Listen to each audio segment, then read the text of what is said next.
qu'il y a d'intéressant dans votre intervention, c'est que vous dénoncez, à travers M. Juncker, le modèle européen.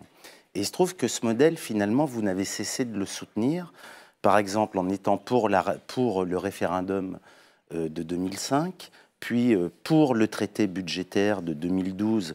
Le traité budgétaire, je rappelle, c'est un compromis passé entre Sarkozy et Merkel en mars 2012, puis que devait renégocier François Hollande, qu'il n'a pas véritablement renégocié, qui a été ratifié par le Parlement français à l'automne 2012, et vous aviez fait une tribune à l'époque en disant « il faut signer ce texte ». Ce que je voulais vous demander par là, c'est qu'en avalisant et en soutenant tous les traités européens, est-ce que vous ne vous réduisez pas de facto à ce qu'on a vu là, c'est-à-dire un ministère de la parole, mais sans effet sur la marche de l'Europe? Alors, je vais me permettre de rectifier un peu ce que vous avez dit. On n'a jamais soutenu le traité budgétaire européen. Si, au Parlement européen, on a toujours voté contre. Je parle d'un appel que vous avez fait dans Libération avec Cohn-Bendit, je réponds au point appelant les parlementaires français à signer le traité. Voilà. Vous avez dit, vous avez validé le traité budgétaire européen.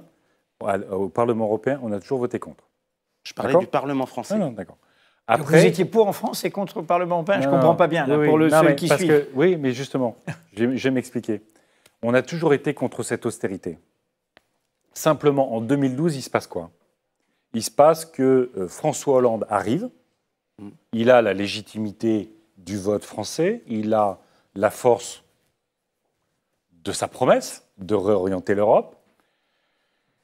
L'accord, selon l'analyse que nous faisions à ce moment-là, le seul moyen d'obtenir la réorientation de l'Europe sur l'investissement, c'était, selon nous, avec l'Allemagne tel que ça se faisait, d'accepter ce qui avait déjà été voté et mis en place.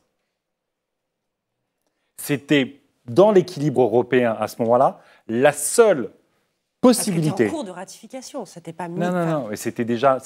Il y avait des parties déjà mises en place, mais il n'était pas ratifié par tout. Si, le six-pack, c'est le two-pack. Enfin, on ne va pas faire trop de technique, mais c'était déjà. Mais c'est déjà un problème d'ailleurs. Dès qu'on débat de l'Europe, on dit on va faire trop technique et on se perd. Mais les enjeux. Le traité budgétaire était un pas supplémentaire dans le contrôle budgétaire par Bruxelles.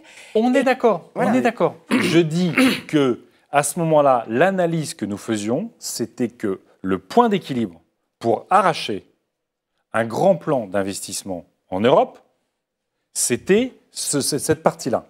La réalité, que nous n'avons jamais vu ensuite. Ben voilà, c'est ça le problème. Non, mais j'ai trouvé des citations de vous à l'époque, où vous disiez effectivement, en lui-même, ce n'est pas un bon traité, mais la question est celle de la dynamique lancée. Donc, à l'époque, vous pensiez que je pensais qu'Hollande allait quand même tenir ses promesses. Enfin, excusez-moi, mais la promesse avait déjà été piétinée, si vous me permettez. Elle a été piétinée dès l'été 2012. Non, mais oui, mais là, on parle de 2012.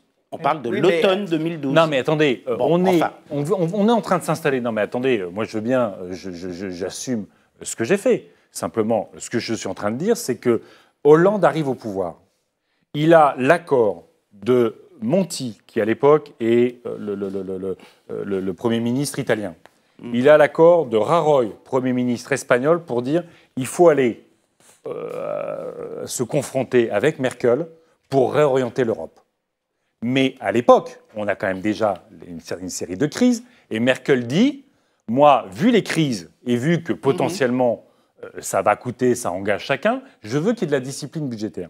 Donc, la dynamique, c'est est-ce qu'on a ce grand plan d'investissement qui permet de fait de réorienter l'Europe?